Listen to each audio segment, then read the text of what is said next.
अस्सलाम वालेकुम स्टूडेंट्स, मैं हूं अब्दुल कुद्दूस बेग, आपका फिजिक्स टीचर। स्टूडेंट्स, आज हम चैप्टर नंबर 1 की फर्स्ट 3 एग्जांपल्स को कंप्लीट करेंगे। Example number 1.1, 1.2 and 1.3। तो स्टार्ट करते हैं आज के लेक्चर को। स्टूडेंट्स, आज हम सॉल्व करेंगे चैप्टर 1 की एग्जांपल 1.1 और 1.2 को। तो स्टार्ट करते हैं एग्जांपल 1.1 से। स्टूडेंट्स, आप एग्जाम्पल 1.1 की स्टेटमेंट को देख सकते हैं। एग्जाम्पल 1.1 को सॉल्व करने से पहले हम एग्जाम्पल 1.1 की स्टेटमेंट को अच्छे से रीड करते हैं। रीड करने के दौरान स्टूडेंट्स जो इंपॉर्टेंट वैल्यूज या क्लू वर्ड्स होंगे हम उनको अंडरलाइन कर लेंगे ताकि हम एग्जाम्पल की स्टेटमेंट को अच्छे से समझ सकें। तो स्टूडेंट्स, स्टार्ट करते हैं स्टेटमेंट को रीड करने से। The length, breadth and thickness of a sheet are 3.233 meters, 2.105 meters and 1.05 centimetre respectively. Students, आप देख सकते हैं कि अभी हमने हाफ स्टेटमेंट को रीड किया है, तो इंपॉर्टेंट वैल्यूज कौन सी गिवन है।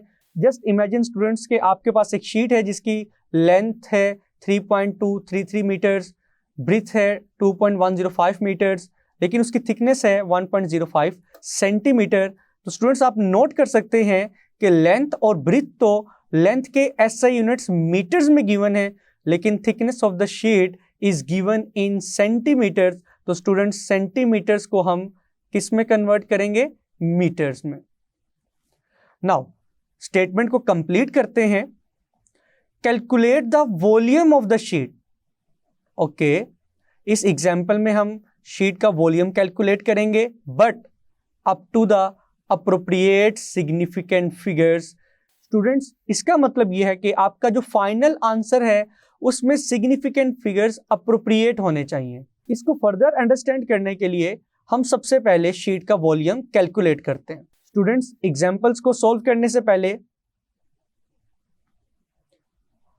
हम लिखेंगे what is the important data which is given in this example.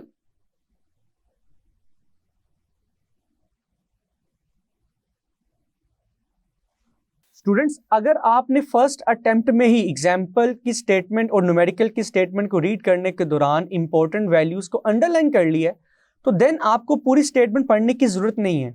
आपको पता होगा कि कौन कौन सी इंपॉर्टेंट वैल्यू और क्लू वर्ड आपने अंडरलाइन किया हुआ है, तो आप उसको डाटा में लिख सकते हैं। जिस तरह length of the sheet is given which is 3.233 metres, breadth of the sheet is 2.105 metres and thickness of the sheet, जिसको हम H से रिप्रेजेंट कर सकते हैं, इज 1.05 सेंटीमीटर्स। लेकिन स्टूडेंट्स, अगर हम ऐसे यूनिट्स की बात करें तो हमें सेंटीमीटर्स को मीटर में कन्वर्ट करना होगा। तो आप जानते हैं कि there are 100 centimetres in 1 metre. तो अपनी गिवन वैल्यू को, जो कि 1.05 है, इसको सेंटीमीटर से मीटर में कन्वर्ट करने के लिए हम इस वैल्यू को 100 से डिवाइड भी कर सकते हैं, और हम प्रीफिक्स सेंटी की वैल्यू भी पुट कर सकते हैं, which is 10 raised to power -2 and unit is meters। तो स्टूडेंट्स, आप देख सकते हैं कि गिवन डाटा में तमाम फिजिकल क्वांटिटीज को हम SI यूनिट्स में लिख चुके हैं। डाटा लिखने के बाद हमारी जो नेक्स्ट हेडिंग होगी students, that is to find कि इस एग्जाम्पल में हमने कौन सी फिजिकल क्वांटिटी को कैलकुलेट करना है, that is the volume of the sheet. तो स्टूडेंट्स, हम लिख सकते हैं volume of the sheet is required in this example. Students, खाली वॉल्यूम निकालना काफी नहीं है, बल्कि it is mentioned in the statement that we have to calculate the volume of the sheet but up to appropriate significant figures. Up to appropriate significant figures.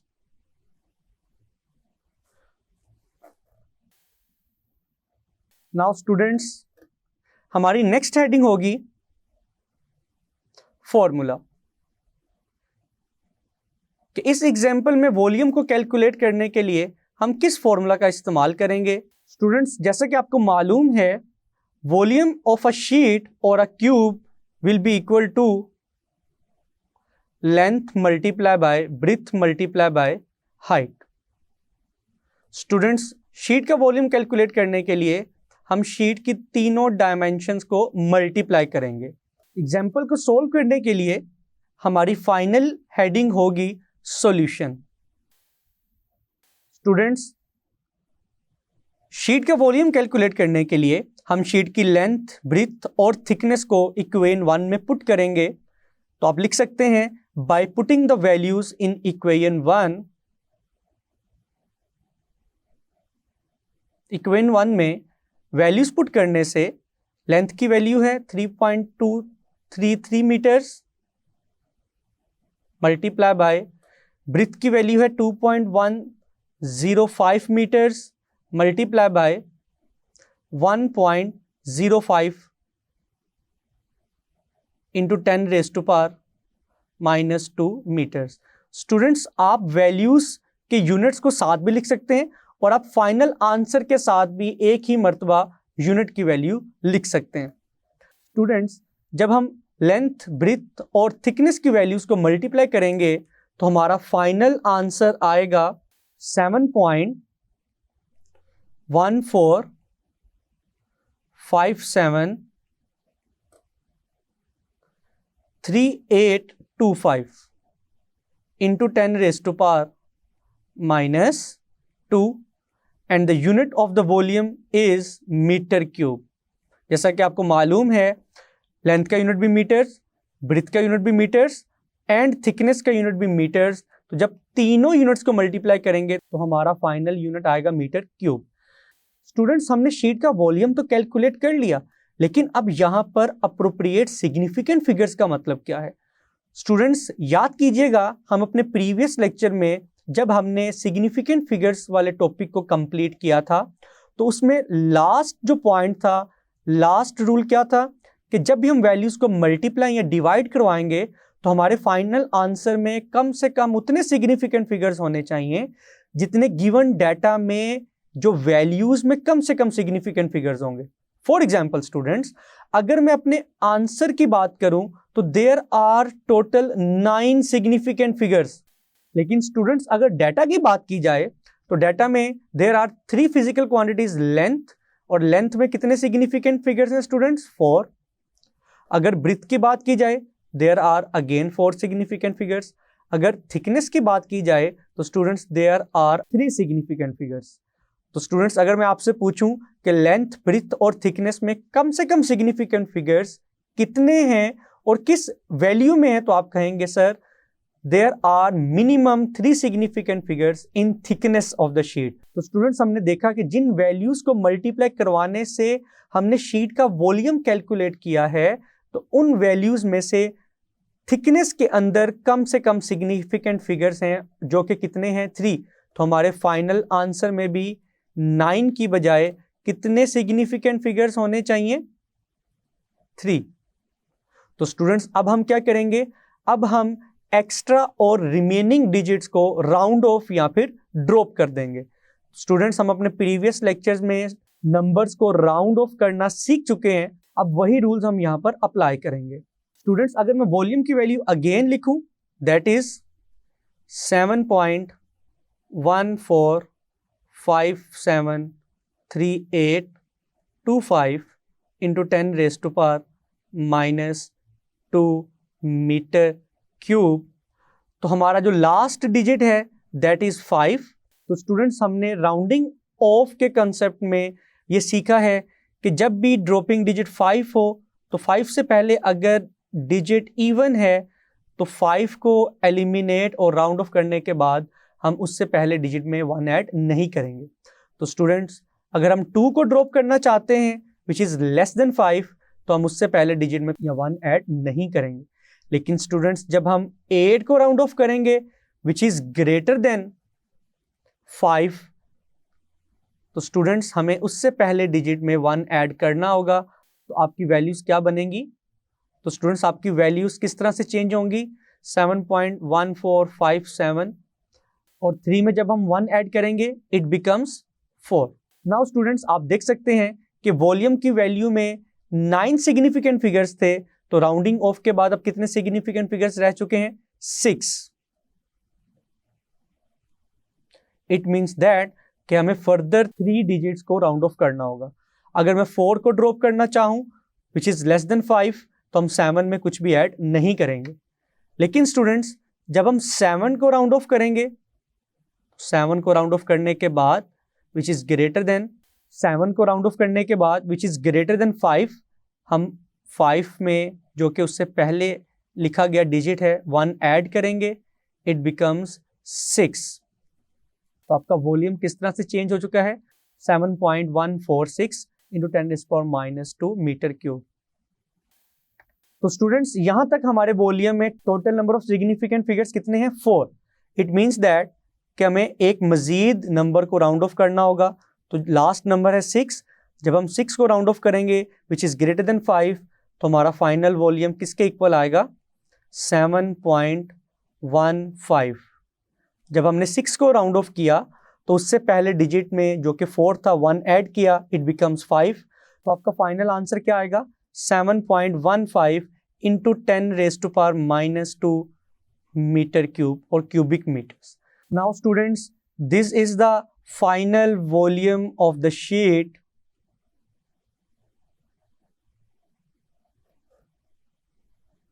correct up to the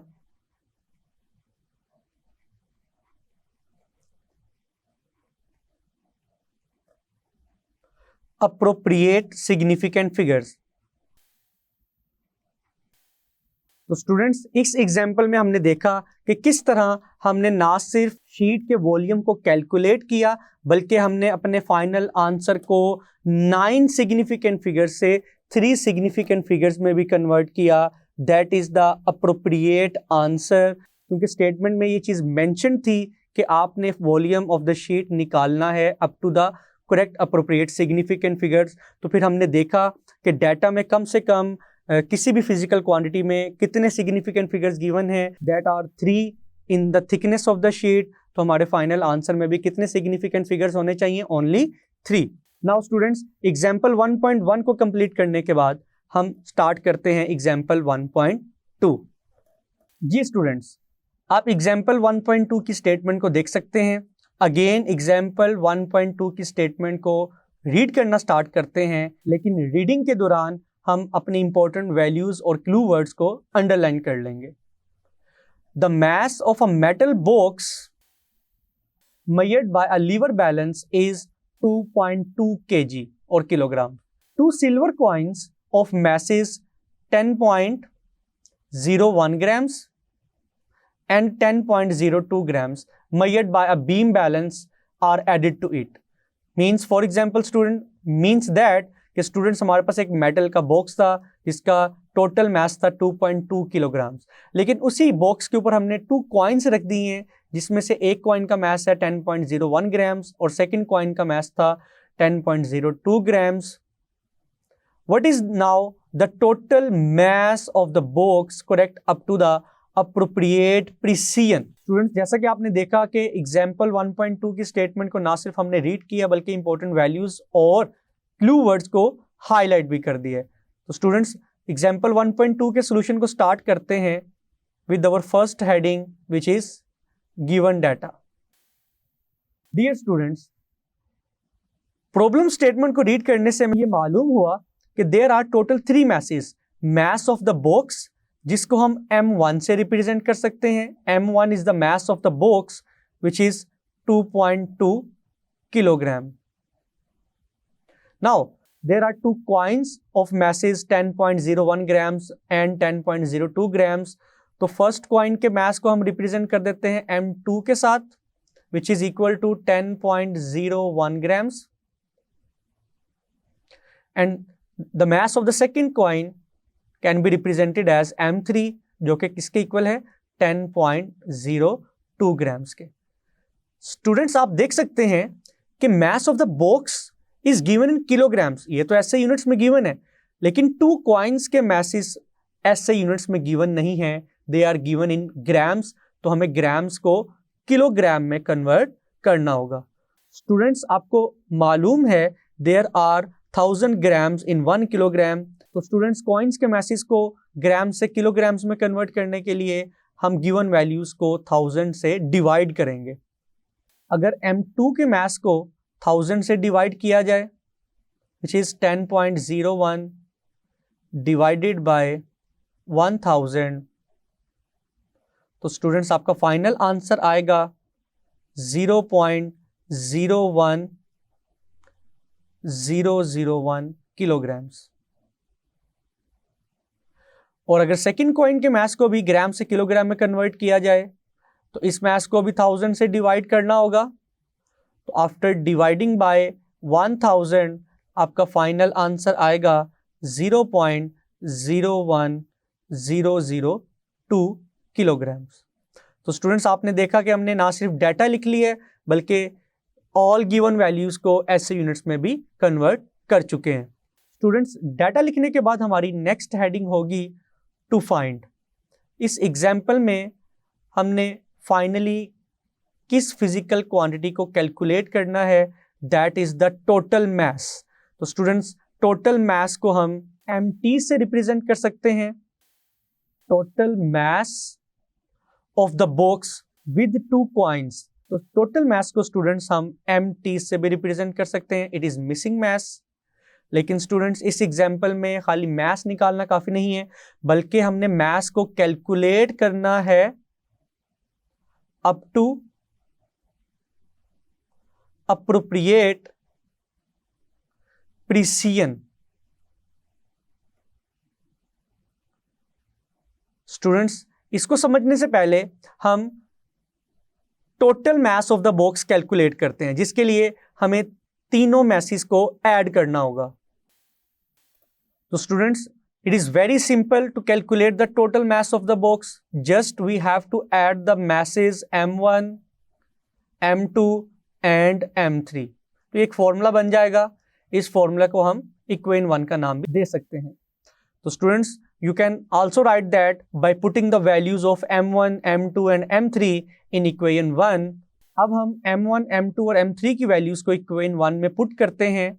M1 की value है 2.2 kilograms, M2 is equal to 0.01001 kilograms and M3 is equal to 0.01002 kilograms. After adding these three masses with the help of calculator, we will get 2.22003 kilograms. तो students, यहाँ तक हम total mass of the box calculate कर चुके हैं, लेकिन example 1.2 की statement के लास्ट पे गिवन है calculate the mass of the box up to the appropriate precision. इसका मतलब क्या है स्टूडेंट्स? तो स्टूडेंट्स, अगेन हम अपने प्रीवियस लेक्चर्स में ये चीज डिस्कस कर चुके हैं। जब हमने सिग्निफिकेंट फिगर्स का टॉपिक कंप्लीट किया था, तो स्टूडेंट्स, सिग्निफिकेंट फिगर्स वाले टॉपिक के लास्ट रूल में हमने ये चीज सीखी थी कि जब भी वैल्यूज को ऐड या सब्ट्रैक्ट करेंगे, तो हम अपने आंसर में सिग्निफिकेंट फिगर्स को नहीं देखेंगे, बल्कि हम अपने आंसर में डेसिमल प्लेसेस को देखेंगे। तो स्टूडेंट्स, इसका मतलब क्या है कि हमारे आंसर में कम से कम उतने डेसिमल प्लेसेस होने चाहिए जितने गिवन डाटा या फिर जिन वैल्यूज को हमने ऐड और सब्ट्रैक्ट किया है, उन वैल्यूज में कम से कम डेसिमल प्लेसेस कितने हैं। तो स्टूडेंट्स, अगर मैं डाटा की बात करूं, तो आप देख सकते हैं कि वी हैव 3 मैसेज। तो स्टूडेंट्स, अगर M1 की बात की जाए तो there is only 1 decimal place, इशारिया के बाद सिर्फ एक डिजिट नजर आ रहा होगा आपको, विच इज 2। अगर M2 की बात की जाए तो students, there are 2 decimal places, and M3 की बात की जाए there are also 2 decimal places. तो स्टूडेंट्स, अगर मैं आपसे पूछूं कि गिवन डाटा में कम से कम डेसिमल प्लेसेस कितने हैं, तो स्टूडेंट्स आप कहेंगे sir only 1 which is in M1। तो स्टूडेंट्स, इसी रूल को फॉलो करते हुए हमारे आंसर में भी कम से कम कितने डेसिमल प्लेसेस होने चाहिए? ओनली 1। लेकिन अगर करंटली देखा जाए तो there are total 5 decimal places. तो स्टूडेंट्स हमारे फाइनल आंसर में सिर्फ एक डेसिमल प्लेस होना चाहिए, तो हम रिमेनिंग डिजिट्स को राउंड ऑफ करते हैं। अगर मैं टोटल मैथ्स को अगेन लिखूं राउंड ऑफ करने के लिए,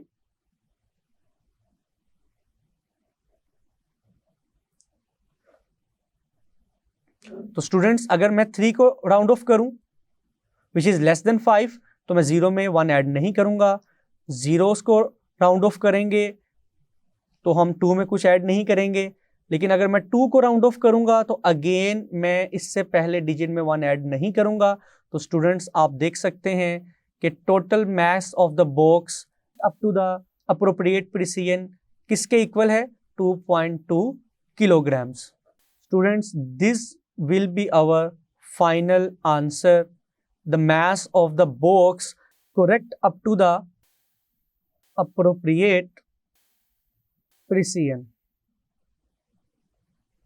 तो स्टूडेंट्स एग्जाम्पल 1.2 में हमने देखा कि किस तरह हम अपने फाइनल आंसर में मिनिमम डेसिमल प्लेसेस को रिटेन कर सकते हैं, that is also called the appropriate precision. तो स्टूडेंट्स ये था हमारा आज का लेक्चर, जिसमें हमने एग्जाम्पल 1.1 एंड 1.2 को बहुत ही ब्रीफली डिस्कस किया है।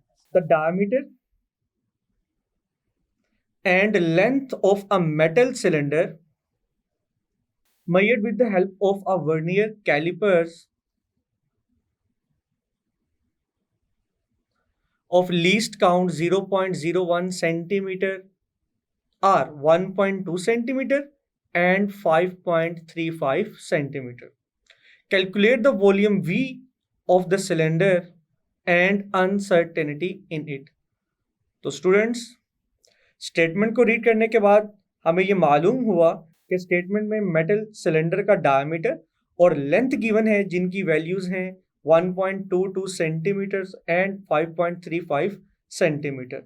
लेकिन मेटल सिलेंडर की लेंथ और डायमीटर जिस इंस्ट्रूमेंट से मेजर की गई है वो इंस्ट्रूमेंट है वर्नियर कैलिपर्स और उसका लीस्ट काउंट है 0.01 सेंटीमीटर। इस एग्जाम्पल में स्टूडेंट्स हमने सिलेंडर का वॉल्यूम और उसके वॉल्यूम में अनसर्टेनिटी की वैल्यू को कैलकुलेट करना है।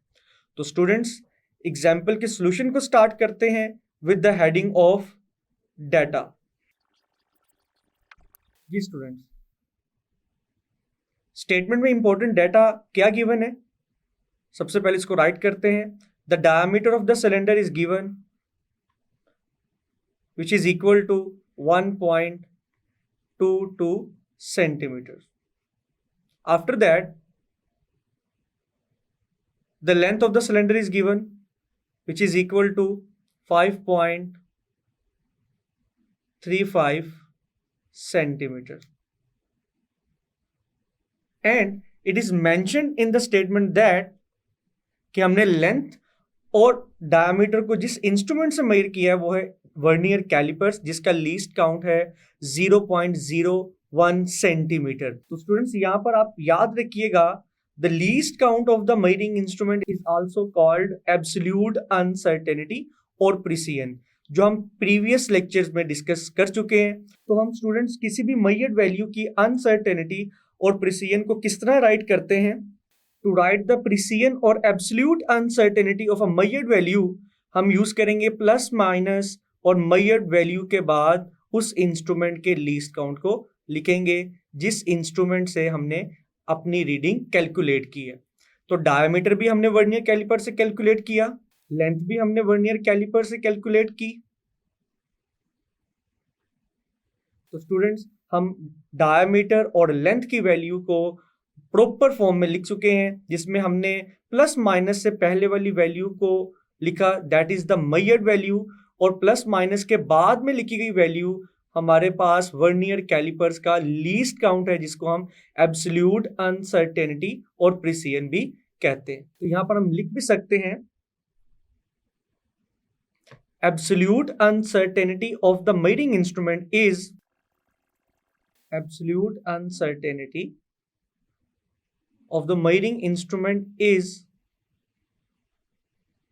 0.01 centimetre. It is also called precision or least count of the measuring instrument. Now students, data को कंप्लीट करने के बाद हमारी जो नेक्स्ट हेडिंग होगी that is to find what is required in this problem or in this example.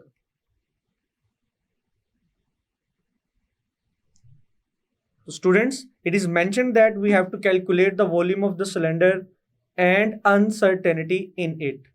तो हम लिख सकते हैं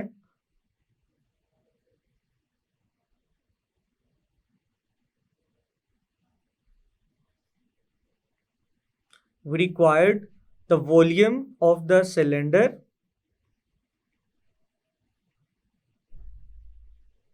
which is denoted by V,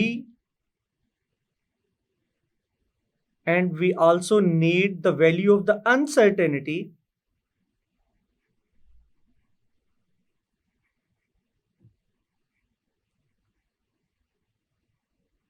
in the reading of the volume of the cylinder.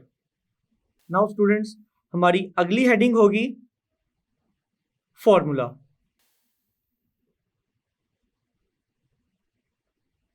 Now students, our next heading will be the formula. Students, जैसा कि आपको मालूम है सिलेंडर का वॉल्यूम निकालने के लिए हम कौन सा फॉर्मूला यूज करेंगे? If the diameter and length of the cylinder are given, we will use the formula of pi D square l by 4.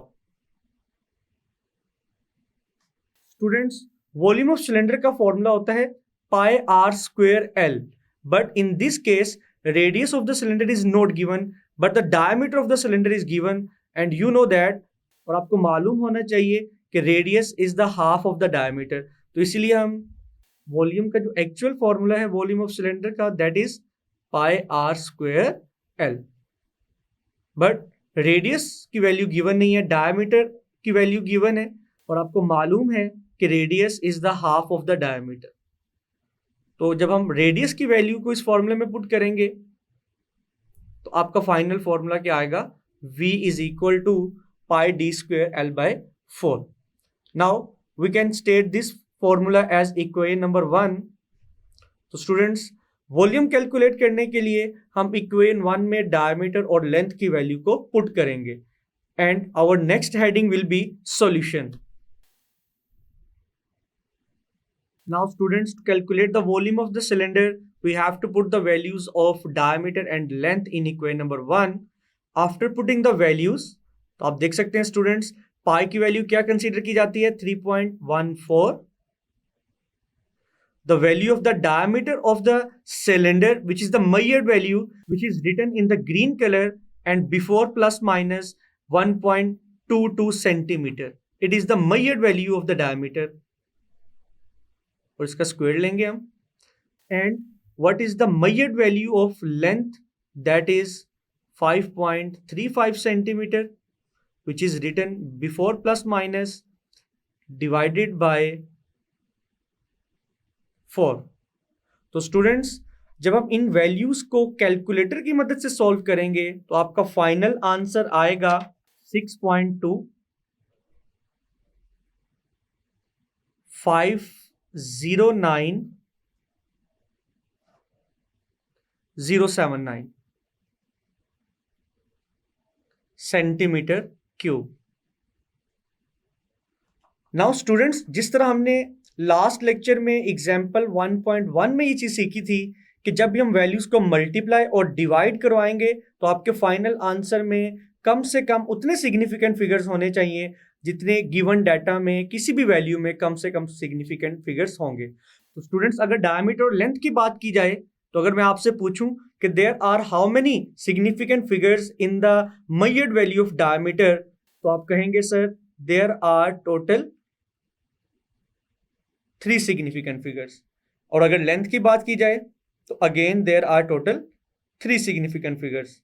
तो स्टूडेंट्स, वॉल्यूम ऑफ सिलेंडर के आंसर में भी आपके फाइनल टोटल कितने सिग्निफिकेंट फिगर्स होने चाहिए? 3. तो हम अपनी वैल्यूज को क्या करेंगे? Round of. तो स्टूडेंट, जब हम वैल्यूज को राउंड ऑफ करेंगे तो स्टूडेंट्स, जब हम 9 को राउंड ऑफ करेंगे तो उससे प्रीवियस वैल्यू में 1 ऐड किया जाएगा एंड 7 बिकम्स 8. तो स्टूडेंट्स फॉर एग्जाम्पल 7 की जगह हम क्या लिख चुके हैं 8, और जब हम 8 को राउंड ऑफ करेंगे तो उससे प्रीवियस वैल्यू में 1 ऐड करेंगे, तो 0 में 1 ऐड किया तो इट बिकम्स 1। अगेन जब हम 1 को राउंड ऑफ करेंगे विच इज लेस देन 5, तो हम उससे पहले वाली वैल्यू में डिजिट में कुछ भी ऐड नहीं करेंगे। जब हम 9 को राउंड ऑफ करेंगे स्टूडेंट्स, तो अगेन हम 0 में 1 ऐड करेंगे, इट बिकम्स 1।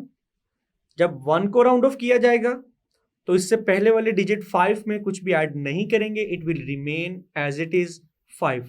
तो स्टूडेंट्स आप देख सकते हैं कि हमारे फाइनल वॉल्यूम का answer up to appropriate significant figures किसके इक्वल आया, 6.25 सेंटीमीटर क्यूब। तो स्टूडेंट्स हमारे फाइनल वॉल्यूम ऑफ सिलेंडर का आंसर क्या आया up to appropriate significant figures, it is equal to 6.25 centimetre cube. Now, this is the answer of the volume of the cylinder. It is the first part of the example. हम cylinder का volume तो calculate कर चुके हैं, लेकिन next thing is we have to calculate the uncertainty in the reading of the volume of the cylinder. तो students अब देखते हैं कि वॉल्यूम के फाइनल आंसर में अनसर्टेनिटी की वैल्यू क्या होगी। नाउ स्टूडेंट्स अब हम वॉल्यूम की मेजर्ड वैल्यू में टोटल अनसर्टेनिटी की वैल्यू को कैलकुलेट करते हैं। तो हम हेडिंग लिखेंगे, now we are going to find the value of uncertainty in the value of volume of the cylinder.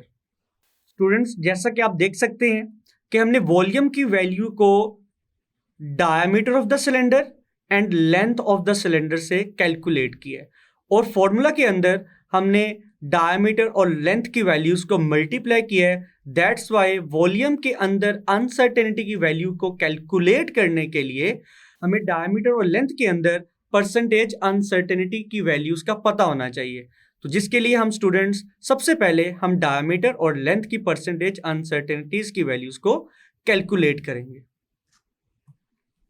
Students percentage uncertainty की वैल्यू को कैलकुलेट करने के लिए हम कौन सा फॉर्मूला यूज करेंगे, it is equal to percentage uncertainty in any measurement is equal to absolute uncertainty divided by measured value multiply by 100।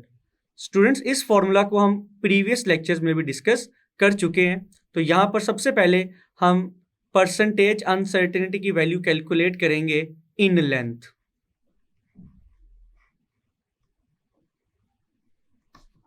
Students जैसा कि आप डाटा में देख सकते हैं, what is the measured value of length,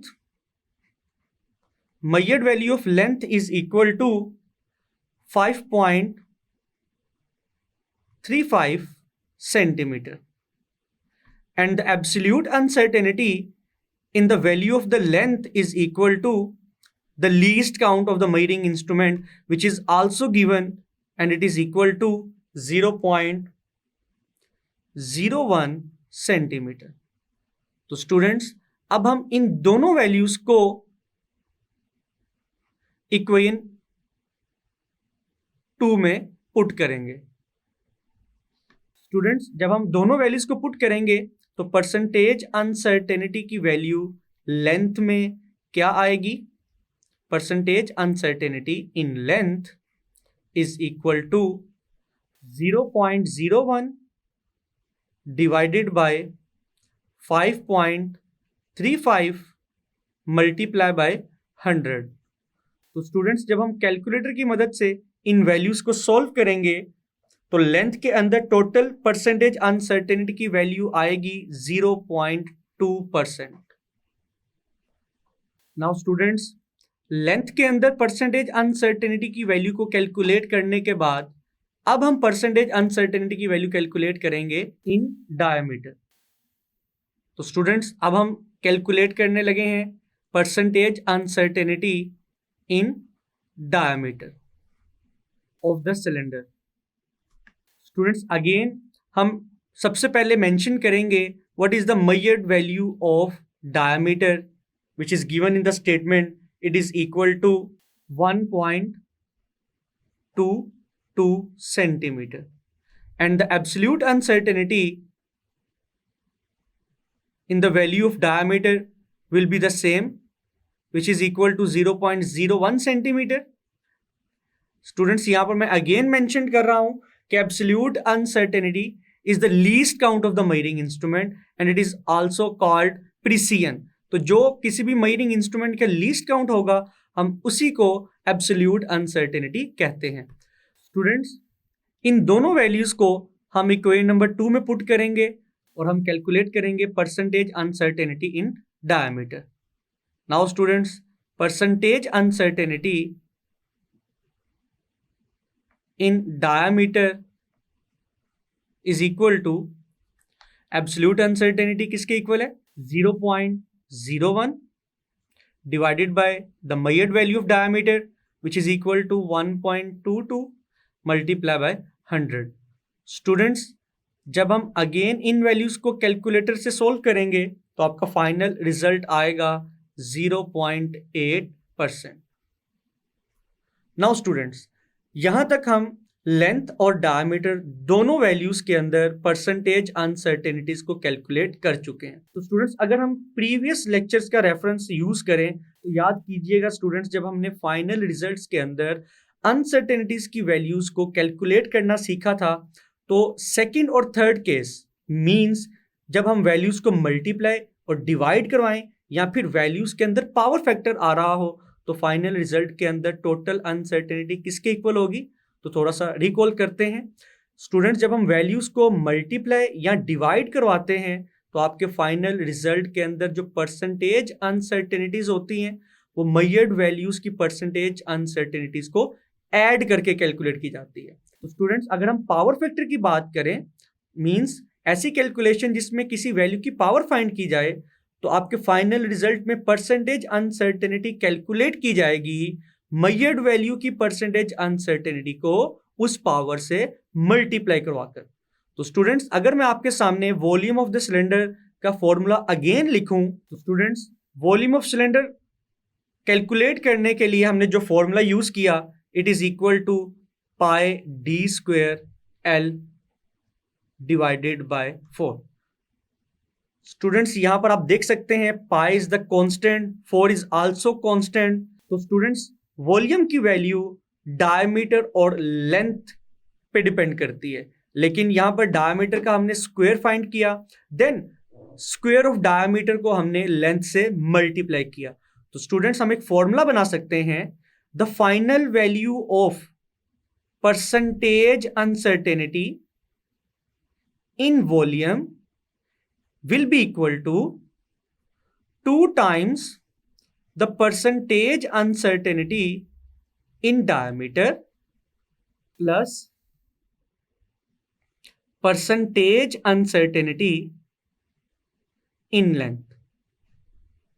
students ये formula हमने कैसे बनाया इसके लिए प्रीवियस लेक्चर को रिकॉल करना पड़ेगा।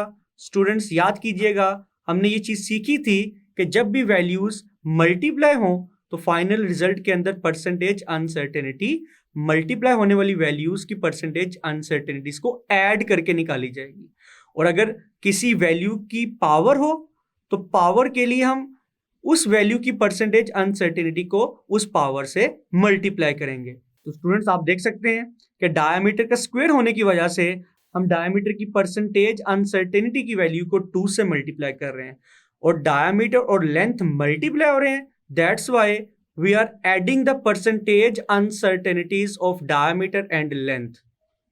यहां पर हम प्लस का साइन यूज करेंगे। तो स्टूडेंट्स अब हम डायमीटर की परसेंटेज अनसर्टेनिटी और लेंथ की परसेंटेज अनसर्टेनिटी की वैल्यूज को पुट करते हैं। तो students 2 is the constant, percentage uncertainty in diameter is equal to 0.8 plus percentage uncertainty in length is equal to 0.2। Students जब हम इन वैल्यूज को कैलकुलेट करेंगे तो हमारा फाइनल आंसर आएगा 1.8%। Now students this is the final percentage uncertainty in the value of the volume of the cylinder. Students ये value तो percentage की फॉर्म में आई है, तो हम अपने फाइनल आंसर को लिख सकते हैं स्टूडेंट्स। फाइनल परसेंटेज अनसर्टेनिटी की वैल्यू को कैलकुलेट करने के बाद हम अपने फाइनल रिजल्ट को लिख सकते हैं the volume of the cylinder is equal to 6.25 but with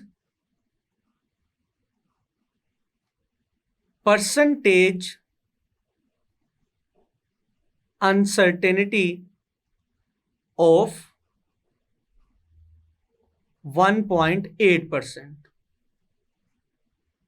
but students, अगर हम अपने फाइनल रिजल्ट को एब्सोल्यूट अनसर्टेनिटी और प्रिसिजन की फॉर्म में लिखना चाहते हैं तो हम अगेन इस फॉर्मूला को यूज करेंगे, which is equal to percentage uncertainty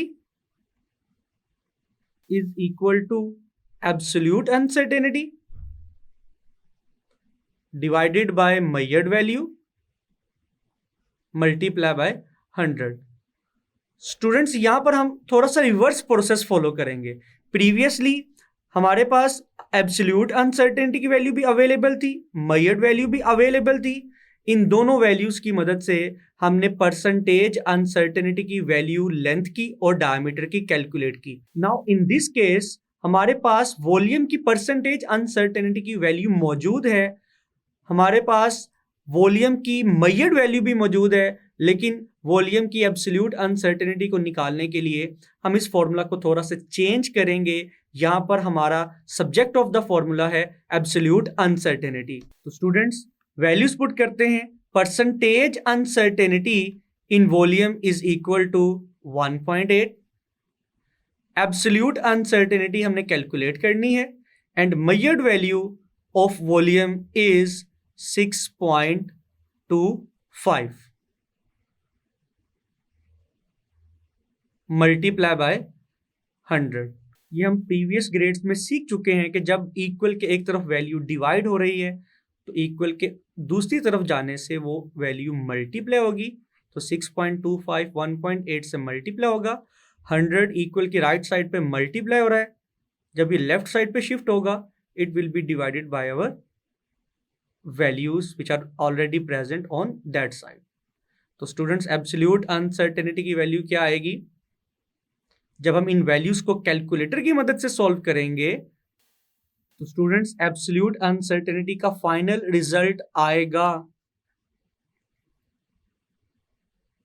0.1। Now students, अब हम बिल्कुल रेडी हैं अपने फाइनल रिजल्ट को लिखने के लिए। तो स्टूडेंट्स, हमारा फाइनल रिजल्ट है the volume of the cylinder is equal to 6.25 but with total absolute uncertainty of 0.1।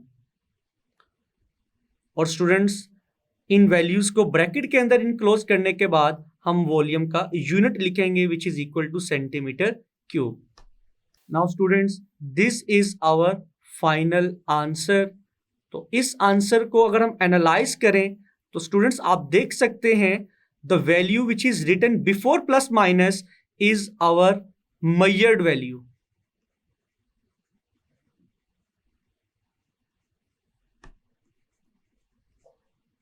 But the value which is written after plus minus, it is our absolute uncertainty।